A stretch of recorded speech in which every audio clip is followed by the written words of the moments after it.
출애굽기 24장을 읽었습니다. 읽다 보니까 하나님의 말씀에 삶의 기준이 되어서 우리가 살아야 되겠고, 그리고 이제 12절부터 이제 18절까지는 이제 모세를 보면서 예수 그리스도의 그 모습을 볼 수가 있음을 우리는 알게 될 것입니다. 그래서 첫 번째 이제 1절에서 11절을 보면은 이제 언약을 공포하죠.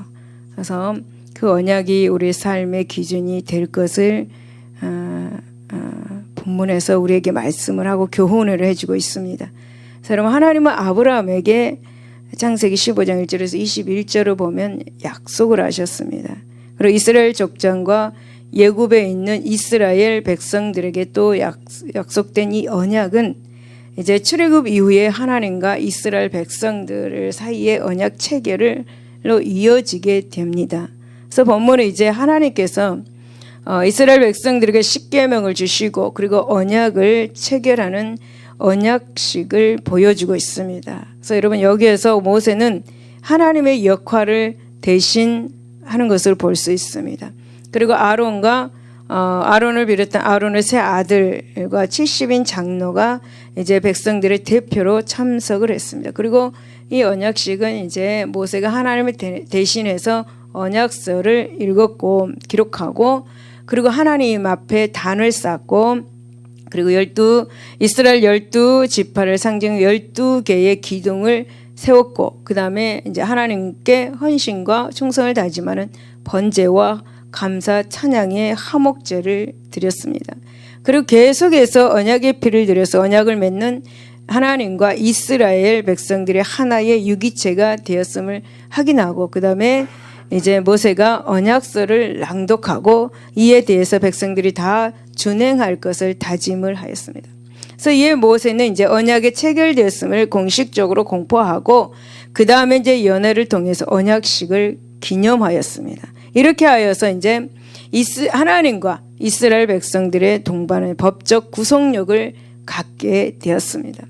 여러분, 하지만 문제는 하나님 앞에 있는 것이 아니라 사람들, 그러니까 인간들의 불신앙과 불순종에 있다라는 것입니다. 즉, 이스라엘 백성들은 하나님의 은총을 입어가지고 하나님의 보호와 하나님의 인도하심을 받게 되었습니다. 하지만 계약이 이렇게 체결되었다고 해서 자기 마음대로 자기 뜻대로 행하고 또 하나님께 불순종한다면 이스라엘에게 주어진 축복은 엄청난 화로 여러분 바뀌게 될 것입니다. 사실 여러분, 하나님께서는 인간에게 주신 계약은 그것이 어떠하든지 모든 것이 다 축복입니다. 축복 때문에 하나님은 그 축복을 받은 인간에게 거룩하고 의롭고 선한 것을 기대하십니다. 이스라엘 백성들에게 있어서도 마찬가지였고 오늘 지금 우리에게 있어서도 마찬가지입니다. 오늘 여러분, 예수님의 십자가 희생으로 말미암아 우리는 구원의 새 생명을 얻었습니다. 그 새 생명을 얻은 우리에게도, 이스라엘 백성에게만 아니라 우리에게도 마찬가지로 하나님은 거룩하고 의롭고 선을 가지기를 기대하고 있습니다. 여러분, 하나님이 원하시는 건 바로 순종과 성결을 원하고 있다라는 것입니다. 그래서 여러분, 하나님께서는 우리들에게 이미 아름다운 축복의 언약을 주셨습니다. 그리고 그 언약에 순종해서 복으로 풍성한 삶을 이렇게 누리라고 하셨죠. 이것이 우리 앞에 놓인 축복입니다. 그리고 그 언약은 변함이 없습니다. 어제나 오늘이나 영원토록 동일하신 그 하나님이 구약에서나 지금에서나 하나님이 우리 앞에도 구약에서도 이스라엘 백성들에게 앞에 놓인 것이 바로 축복입니다. 그것은 변함이 없다라고 그렇게 말씀하고 있죠. 때문에 이스라엘이나 오늘 우리가 사는 우리들이나 하나님의 절대적인 그 언약을 자신의 것, 축복이 되게 하기 위해서 우리는 노력을 해야 될 줄로 믿습니다. 우리 앞에 놓인 축복, 우리 것이 될 수 있도록 우리는 노력을 해야 될 줄로 믿습니다. 여러분, 하나님의 언약은 절대적으로 공포되었습니다. 그리고 그것의 순종 여부가 우리와 하나님과의 그 관계를 결정 지을 것입니다. 그렇다면 우리가 언약에 절대 순종하여서 우리의 축복이 되게 하기 위해서는 어떻게 해야 되겠는가 살펴보겠습니다. 3절을 보면 모세가 와서 여호와의 말씀 모든 말씀과 그의 모든 율례를 백성에게 전하매 그들이 한 소리로 응답하여 이르되 여호와께서 말씀하신 모든 것을 우리가 준행하리이다 라고 이렇게 말씀합니다. 그러니까 하나님의 말씀에 대해서 우리가 그 말씀을 읽고 그 말씀을 실천하겠다라는 것입니다. 그래서 하나님께서 지금 우리에게 말씀하신 이 3절을 통해서 우리는 하나님의 말씀을 읽어야 된다라는 사실을 우리는 기억해야 될 줄로 믿습니다. 여러분, 모세는 언약시계 앞에서 백성들에게 이 언약의 내용을 읽어주었습니다. 그리고 이스라엘 백성들은 언약의 내용에 동의하였습니다.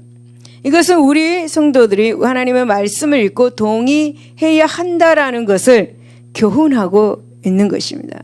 그래서 물론 대부분의 성도들이 우리 하나님의 말씀을 읽고 그리고 그 구원의 복음에 전적으로 동의했을 줄로 믿습니다. 하지만은 말씀을 제쳐놓고 말씀을 떠나서 하나님의 말씀을 떠난 맹목적인 신앙생활을 하는 사람도 없다고는 할 수 없을 것입니다. 많은 사람들이 말씀을 떠나서 맹목적인 신앙생활을 하는 사람들이 많이 있습니다. 그러나 여러분, 히브리서 4장 12절을 보면 하나님의 말씀은 어떻다고요? 살아서 운동력이 있다라고 그렇게 말씀합니다. 그래서 시편 119편 105절의 그 시인은 주의 말씀은 내 발의 등이요 내 길의 빛이니다라고 그렇게 고백을 하였습니다. 여러분, 이스라엘 백성들은 하나님의 말씀의 이 같은 능력을 알고 그 아이들을 이스라엘 백성들은 그 아이들을 교육시킬 때에 어려서부터 말씀을 가까이 하게 했고 어려서부터 그 말씀으로 아이들을 이렇게 철저하게 말씀 안에서 교육을 하였습니다. 그러므로 우리들도 하나님의 말씀을 읽고 하나님의 말씀을 묵상하고 그리고 하나님의 깊은 뜻을 알도록 그렇게 노력을 해야 합니다. 그냥 하나님 말씀을 묵상하지 않고 하나님 말씀을 읽지 않고 또 하나님의 깊은 뜻을 모른다면 정말 우리는 맹목적인 그런 신앙생활이 될 것입니다. 그래서 여러분, 신앙이 말씀 위에 서지 않으면 아까도 제가 말씀드렸듯이 그 신앙이 맹목적이거나 공허하게 될 수 있습니다. 그러기에 우리는 더욱 힘을 모아가지고 더욱 하나님의 말씀을 읽고 또 하나님의 말씀을 묵상하고 그리고 묵상하는 가운데서 하나님의 말씀에 나에게 주신 그 하나님 말씀의 뜻이 무엇인가 깊이 여러분 하나님의 뜻을 알아야 합니다. 그래서 그 하나님이 나에게 향하시는 것이 무엇인가를 알고 우리가 신앙생활을 해야 하는 것입니다. 여러분, 그러므로 우리도 하나님의 말씀을 읽고 묵상하고 하나님의 뜻을 깊이 알도록 노력하고 그리고 그 말씀에 또 우리가 서서 우리는 신앙생활을 해야 될 줄로 믿습니다. 그리고 또 우리는 매일 항상 어떠한 상황 속에서도 하나님의 말씀을 상고해야 합니다. 할렐루야. 시편 1편 1절에서 2절에 보면 복 있는 사람은 무엇입니까? 오직 여호와의 율법을 즐거워하여서 그 율법을 주야로 묵상하는 자가 복이 있는 사람이다 라고 말씀은 우리가 계속적으로 저는 이제 여러분에게 말씀을 많이 드렸는데 말씀을 알아야 복을 받을 수 있고 말씀을 알아야 그 말씀 안에서 부자 되는 길을 배울 수가 있는 거예요.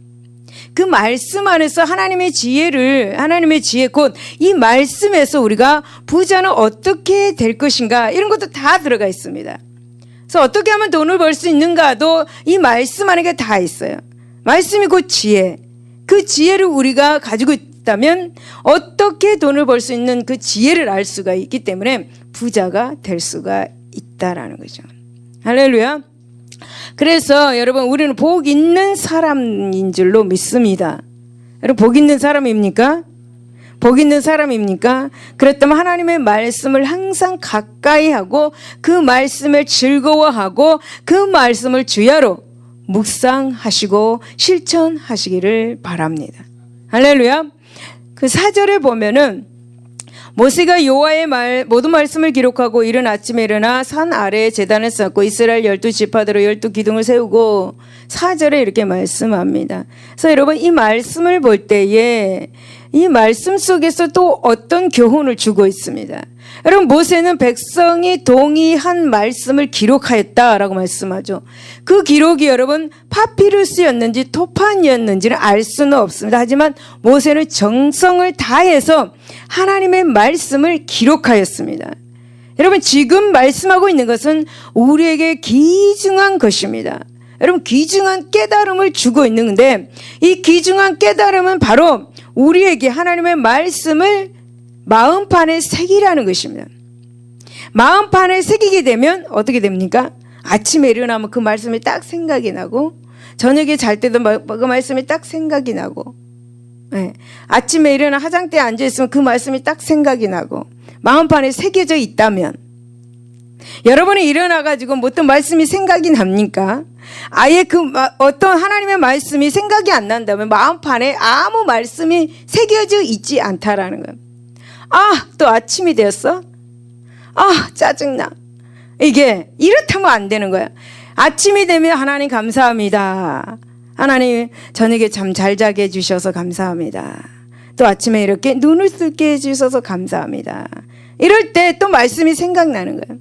그 감사에 대한 말씀, 하나님을 찬양하는 말씀에 대해서 생각이 납니다. 그럼 그 말씀은 내 마음판에 새겨져 있는 말씀입니다. 내 마음속에 새겨져 있는 말씀을 성령께서 생각나게 하시고 마음에서 울려 나오게 하는 거예요. 할렐루야. 그래서 여러분의 마음에 이 말씀을 새겨 놓으시기를 바랍니다. 여러분들이 응답을 받고자 원한다면 말씀을 마음판에 새기시기를 바랍니다. 어떤 문제를 가지고 기도할 때 여러분 마음판에 새겨진 말씀을 가지고 하나님이 응답하여 주십니다. 그렇기 때문에 여러분 말씀을 마음판에 새기시기를 바랍니다. 출애굽기 13장 9절과 신명기 6장 8절에 보면 출애굽한 이스라엘 백성들은 광야에서 말씀을 손과 미간에 붙이고 다녔고 문설주 위에 기록하기도 했다라고 이렇게 말씀하고 있습니다. 그래서 얼마나 귀중하고 얼마나 사모하고 하나님의 말씀을 얼마나 귀하게 여겼다면 여러분 말씀을 손과 미간에 붙이고 다녔다는 거예요. 또 그 문설주 위에 기록하였다는 거예요. 할렐루야. 여러분 이처럼 우리 또한 말씀을 묵상하여서 이 말씀을 자신의 삶의 지표로 삼아야 합니다. 우리의 삶의 지표를 삼는다는 것이 무엇입니까? 바로 하나님의 말씀을 우리의 마음판에 새긴다라는 그런 말씀입니다. 우리 마음판에 새겨가지고 영원한 지침서로 삼아야 한다라는 것입니다. 그러할 때 곧 언약은 수천 년 전에 이스라엘 백성들과 맺은 나와 더불어 살아 움직이는 신령한 말씀이 될 것입니다. 그 말씀이 살아서 움직여서 우리를 바른 길로 축복의 길로 인도하실 것입니다. 할렐루야. 여러분 하나님의 말씀이 살아 움직일 때 내 생활이 변화되고 만사가 형통한다는 사실도 여러분 기억하시고 그리고 하나님의 말씀이 살아 움직일 때 여러분 복이 되는 하나님의 말씀의 그 축복이 곧 저와 여러분의 자신의 것이 될 것입니다. 그런즉 말씀을 떠나서 맹목적이고 허망한 것을 쫓지 말고 이제 하나님 말씀 안에서 그 말씀을 우리의 마음판에 새겨서 하나님의 언약인 이 축복이 곧 자신의 것이 되는 그런 여러분들이 되시기를 바랍니다. 여러분 그러할 때 우리는 하나님께서 바라시는 거룩하고 의롭고 그리고 선한 하나님의 자녀이고 하나님의 백성이 될 것입니다. 할렐루야. 7절에 보면 언약서를 가져다가 백성에게 낭독하여 듣게 하니 그들이 이르되 여호와의 모든 말씀을 우리가 준행하리이다 라고 말씀하는데 여러분 이 말씀에서 말씀을 준행한다 라고 말씀하고 있죠. 그래서 우리도 하나님의 말씀을 준행해야 한다라고 우리에게 말씀하고 있는데 여러분 첫째 하나님의 말씀을 묵상하고 그 다음에 마음판에 새기고 그 다음에 그 말씀을 준행해야 한다. 할렐루야. 이스라엘 백성들은 모세가 말씀을 선포했을 때 한 목소리로 우리가 그 말씀을 준행하리이다라고 그렇게 외쳤습니다. 여러분 데살로니가전서 2장 13절에 뭐 하나님의 말씀은 심령 속에서 역사하는 힘이 있다라고 그렇게 말씀합니다. 따라서 이제 하나님의 말씀을 준행하면 험악한 이 세상에서 여러분 우리는 승리하는 삶을 살 수가 있습니다. 하나님의 말씀을 마음판에 새기고 하나님의 말씀을 여러분 묵상하고 그 말씀을 마음판에 새기고 그 다음에 준행하면 우리가 원하고 우리가 바라는 우리가 기도하는 그 제목들이 응답을 하여서 승리하는 복된 삶을 살 수가 있다라는 것입니다. 그래도 여러분 이렇게 말씀을 안 읽을 것입니까? 묵상 안 할 것입니까? 준행 안 할 것입니까? 여러분 하나님의 말씀을 묵상하고 마음판에 새기고 준행할 수 있기를 바랍니다. 여러분 그래서 이스라엘 백성들은 어린아이의 교육을 성경 말씀으로 또 시작했고 그리고 평생 동안 삶의 지표로 삼았습니다. 이스라엘 백성들은 하나님의 말씀의 능력을 알았기에 또한 말씀의 능력이 자신에게 도움이 되기 위해서는 말씀을 준행해야 한다는 사실도 알았기 때문에 온 삶을 바쳐서 그들은 말씀 준행에 힘을 썼습니다. 오늘날 신약시대에 사는 우리들도 하나님의 말씀을 준행해야 하는 것이 마찬가지입니다. 하나님의 말씀을 읽고 하나님의 말씀을 묵상하고 또 하나님의 말씀을 마음판에 새겨서 우리도 준행하는 것이 하나님의 백성된 본분이기 때문에 우리 성도들도 하나님의 자녀된 자로서 하나님의 말씀을 꼭 우리 읽고 묵상하고 그리고 마음판에 새기고 준행을 해야 한다라는 것입니다. 여러분 그러할 때 여러분 언약은 우리에게 걸림돌이 아니라 축복이 될 것입니다. 그런즉 수천 년간 아니 영원토록 변치 않을 하나님의 말씀 축복의 언약이 우리들 자신의 삶의 지표가 되고 축복이 되기 위해서는 바로 말씀을 준행하는 일임을 기억하시기를 바랍니다. 여러분 마음에 소원이 있습니까? 지금 당장 어떤 응답을 받기를 원한다면 그런 말씀을 읽고 묵상하고 마음판에 새겨서 그 말씀을 준행해 보십시오. 응답 받게 되는 것입니다. 할렐루야. 여러분 모세를 통해서 주신 언약과 언약식을 우리는 지금 본문에서 보았습니다. 이것은 시간적으로 수십 세기 이전에 그런 일어난 과거의 역사입니다.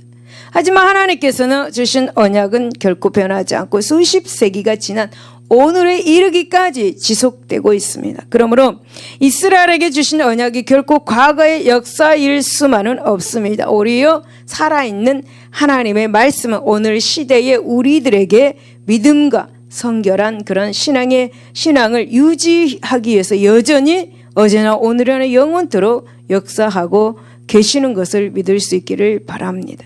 그런즉 여러분 우리는 하나님의 말씀을 묵상하여서 내 발에 등을 삼고 하나님의 말씀을 마음판에 새기고 하나님의 말씀을 준행함으로써 언약의 축복을 온전히 누리면서 하나님께 감사 찬양할 수 있는 여러분들이 다 되시기를 예수 이름으로 축원을 드립니다. 여러분 12절에서 18절을 보면 이제 십계명 돌판을 모세가 받죠. 그리고 이제 모세를 통해서 예수 그리스도를 나타내고 있습니다.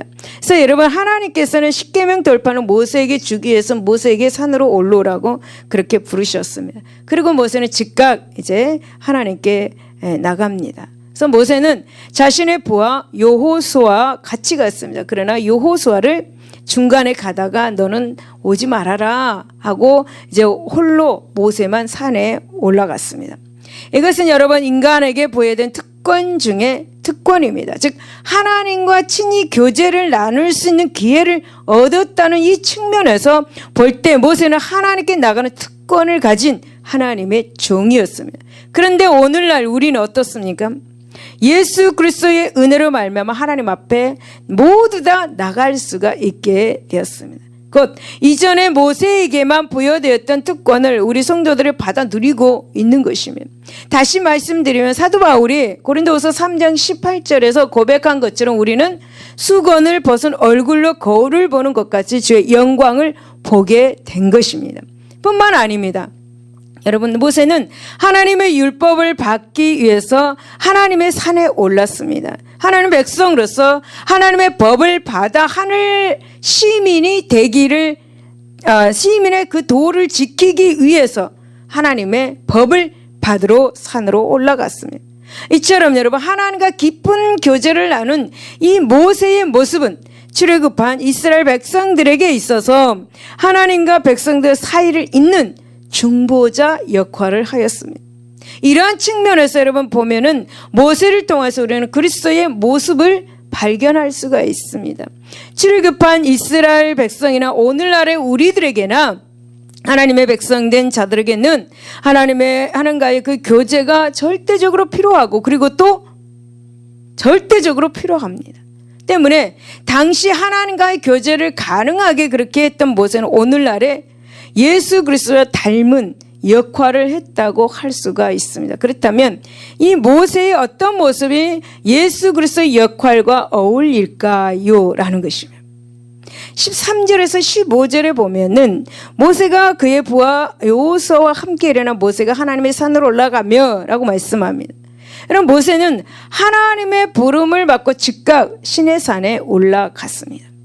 여러분, 모세는 하나님의 면전에 나가 친교를 나누게 되었죠. 사실 하나님과의 이 친교는 여러분, 하나님의 백성이라면 누구나 소망하는 것이고, 또 여러분 누구에게나 필요한 것입니다. 때문에 이것은 은혜이고 모든 인간에게 더 없는 영광입니다. 하지만 모세가 하나님을 만난 이 사건은 당시 모세에게만 주어진 특권이자 제한적인 것이었습니다. 그 당시. 그러나 지금에 와서 어떻습니까? 그러나 지금에 와서 우리들은 누구나 하나님께 나아갈 수 있게 되었습니다. 그러니 우리는 얼마나 큰 은혜를 받고 살아가고 있습니까? 그런데 이 은혜가 예수 그리스도의 십자가 희생으로 말미암는 구속 은혜에 의한 축복이었습니다. 곧 예수 그리스도께서 십자가에서 물과 피를 다 쏟으시고 돌아가심으로 우리가 하나님께 나아갈 수가 있게 된 것이죠. 그러므로 예수 그리스도는 모세가 제한적으로 하나님을 만난 사건을 십자가 사건 하나로 온전하게 이룬 것을 우리는 볼 수가 있죠. 그렇습니다. 예수님의 사역은 죄와 허물 가운데 있는 그 인류와 하나님을 화해시키기 위해서 그렇게 예수님께서는 십자가에서 희생 제사를 드린 것입니다. 그래서 또한 이 모세 또한 하나님과 이스라엘 백성 그 사이의 관계를 화해시키는 법을 받기 위해서 하나님께 나아갔습니다. 그러므로 모세의 역할은 예수님의 희생 사역이 추구하는 바와 같은 역할을 했다라고 말할 수가 있겠습니다. 더구나 여러분, 모세가 경험한 신의 산상에서의 능력과 축복은 예수 그리스도의 재림과 더불어서 우리 성도들에게 그렇게 임할 영광과 능력입니다. 그러므로 모세가 하나님 앞에 나아가 경험한 것은 지극히 제한적인 것이었습니다. 하지만 장차 재림하시는 주 예수 그리스도로 말미암아 우리들이 누릴 그 영광과 축복을 예표한다고 볼 수가 있습니다. 할렐루야. 그래서 16절에서 17절을 보면은 이제 모세는 율법과 계명을 받기 위해서 하나님께 나갑니다. 그래서 여호와의 영광이 시내 산 위에 머무르고 구름이 엿새 동안 산을 가리더니 일곱째 날에 여호와께서 구름 가운데서 모세를 부르시니라. 산 위에 여호와의 영광이 이스라엘 자손의 눈에 맹렬한 불같이 보였고 라고 이렇게 말씀합니다.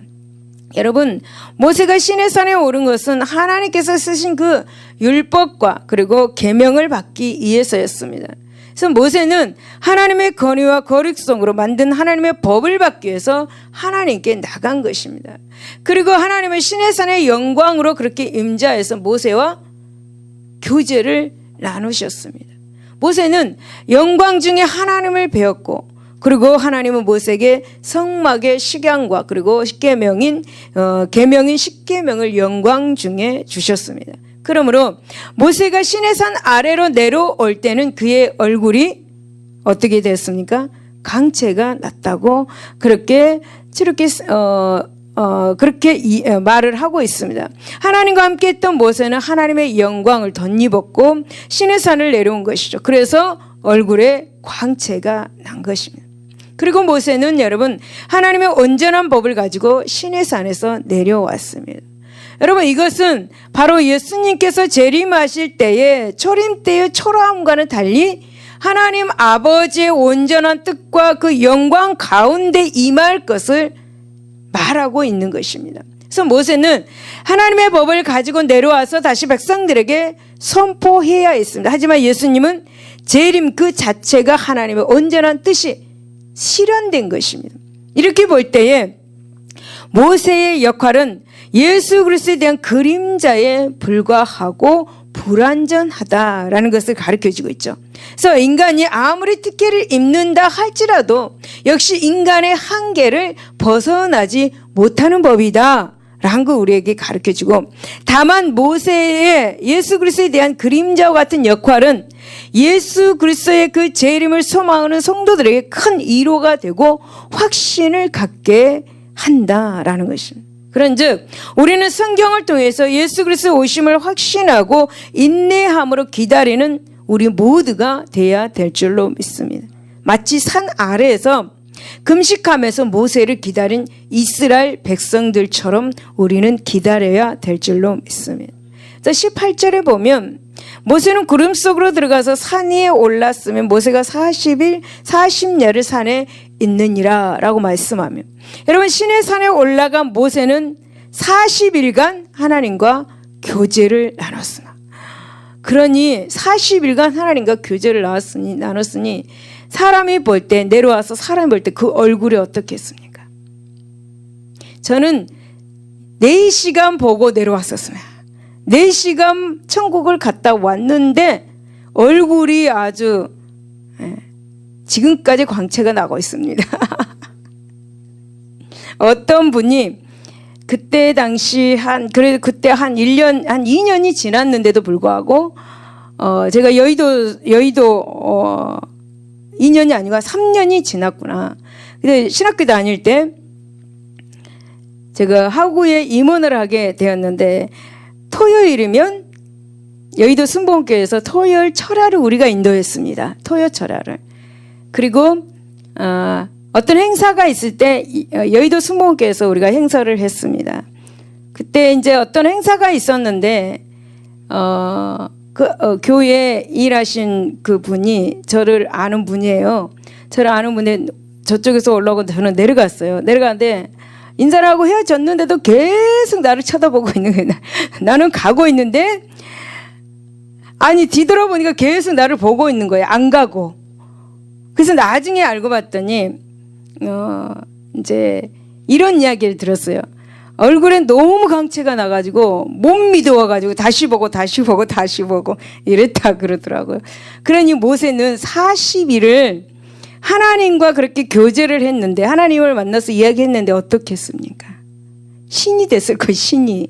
예. 얼굴에 광채가 어마어마하게 났을 것입니다. 여러분 성경에서 40이라는 수는 믿음의 연단과 시험의 기간을 나타내는 수로 자주 사용되었습니다. 그래서 여기에서 열왕기상 19장 8절에 보니까 엘리야가 연단받고 하나님의 산 호렙에 이르렀을 때 기간도 40일이었습니다. 그리고 마태복음 4장 1절에서 2절에 보면 예수님께서 광야에서 마귀의 시험을 받으신 기간도 40일이었습니다. 뿐만 아니라 이스라엘 백성들이 광야에서 믿음의 신화를 받은 기간도 40년이었습니다.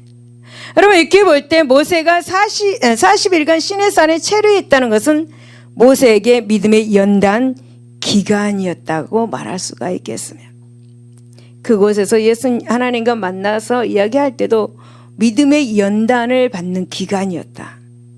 여러분 실제로 모세는 이 기간 동안에 금식함으로 하나님과 교제를 나눴습니다. 그리고 산 아래에 있던 백성들도 이전처럼 우상숭배에 빠져들지 않고 근신하면서 모세가 내려오기만을 기다렸습니다. 따라서 모세를 비롯한 이스라엘 백성 전체가 신앙의 연단을 위해 노력한 시기라고 말할 수가 있겠습니다. 여러분 이처럼 하나님의 보호와 인도하심의 은총을 기다리는 사람은 모두 신앙의 그 성결과 거룩함을 위해서 믿음의 연단을 받아야 합니다. 믿음의 연단을 받아야 얼굴이 광채가 납니다. 믿음의 연단을 받지 않으면 얼굴에 광채가 나지 않습니다. 믿음의 연단을 받아야 얼굴에 광채가 납니다. 여러분 특히 예수 그리스도의 재림을 소망하고 기대하고 고대하는 우리들은 언제 어느 때 오실지 알 수 없는 예수 그리스도의 재림을 준비하기 위해서 매 순간 매 시간마다 깨어서 기다리고 근신해야 할 것입니다. 여러분, 깨어서 기다리고 근신하지 않는다면 여러분은 예수님을, 다시 오실 예수님을 만날 수가 없을 것입니다. 그러기에 우리가 다시 오실 예수님을 기다리고 어떤 신앙의 연단이 올지라도 믿음을 잃지 않고 기다리고 인내한다면 예수님을 만날 수가 있을 것입니다. 여러분, 이처럼 하나님의 보호와 인도하심의 청을 기다리는 우리 모두가 이제 신앙의 연단을 받음으로써 얼굴에 강체가 나고 하나님께서 하나님의 그 재림을 기다리는, 또 고대하는, 또 다시 오실 예수 그리스도를 만나기 위해서 항상 기뻐하고 근신하고 깨어 기도하는 우리 모두가 돼야 될 줄로 믿습니다. 여러분, 그리고 이제 모세가 40일 만에 시내산을 내려온 것처럼 예수 그리스도 또한 분명하게 이 땅에 다시 오실 것을 믿으시고 그분을 고대하고 기다릴 수 있는 모두가 되실 줄로 믿습니다. 하지만 여러분, 우리는 예수님이 오실 날은 그 시는 알 수가 없다 할지라도 예수 그리스도의 재림은 의심할 수 없습니다. 그분은 다시 오십니다. 어제나 오늘이나 영원토록 동일하신 그분은 다시 오신다고 우리에게 약속해 주셨습니다. 그분이 저는 빨리 오셨으면 좋겠습니다. 할렐루야, 할렐루야.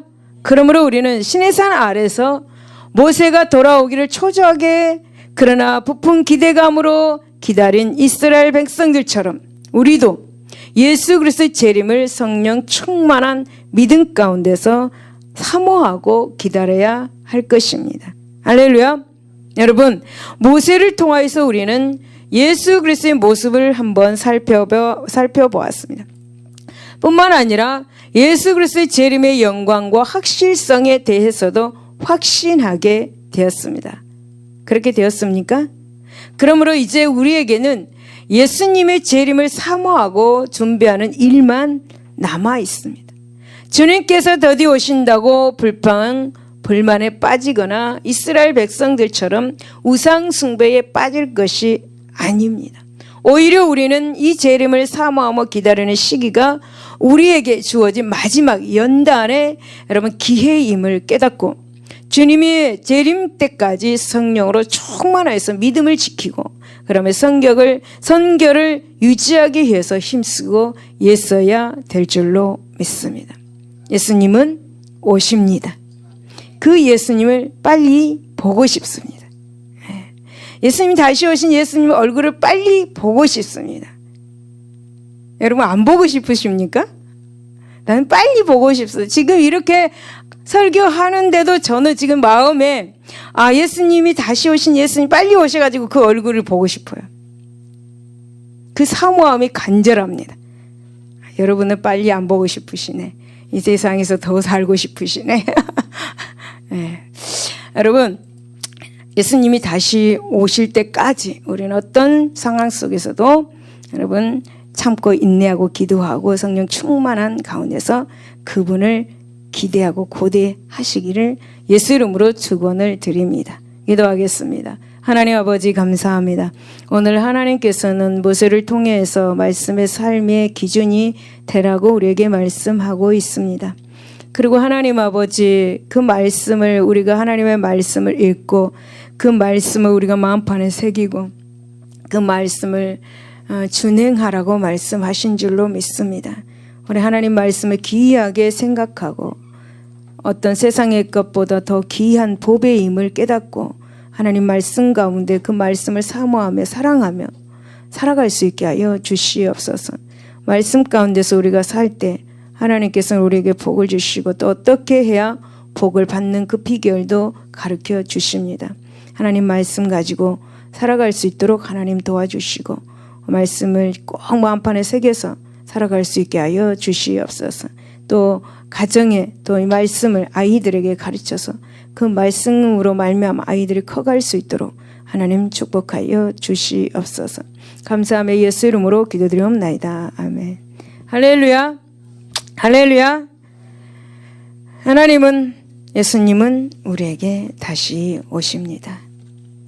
그날이 언제일지는 모르지만 여러분 꼭 오시는 걸 확신하고 살아가시기 바랍니다.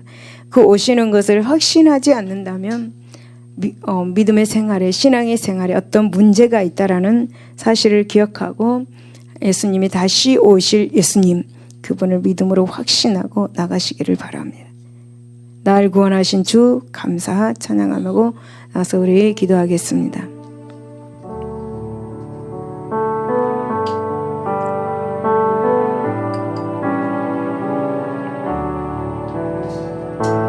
날 구원하신 주 감사, 모든 것 주신 감사, 지난 추억이 내 감사, 주 내 곁에 계시네. 향기로운 봄철의 감사, 외로운 가을날 감사, 사라진 눈물도 감사, 나의 영원 평안에 응답하신 기도 감사, 거절하신 것 감사, 헤쳐나온 풍랑 감사, 모든 것 채우시네. 아픔과 기쁨도 감사, 절망 중 외로 감사, 증명 못할 은혜 감사, 크신 사랑 감사해. 길가에 장미꽃 감사, 장미가시도 감사, 따스한 가정 희망 주신 것 감사, 기쁨과 슬픔도 감사, 하늘 평안을 감사, 내일의 희망을 감사, 영원토록 감사. 날 구원하신 주 감사, 날 구원하신 주 감사, 모든 것 주신 감사, 지난 추억이 내 감사, 주 내 곁에 계시네. 향기로운 봄철의 감사, 외로운 가을날 감사, 사라진 눈물도 감사, 나의 영원 평안의 길가에 장미꽃 감사, 장미가시도 감사, 따스한 가정 희망 주신 것 감사, 기쁨과 슬픔도 감사, 하늘 평안을 감사, 내일의 희망을 감사, 영원토록 감사의 사절, 애정감 주신 감사, 또한 연약한 감사, 햇빛을 주심도 감사, 구름 또한 감사해. 땀 흘리는 수고 감사, 저녁에 안식 감사,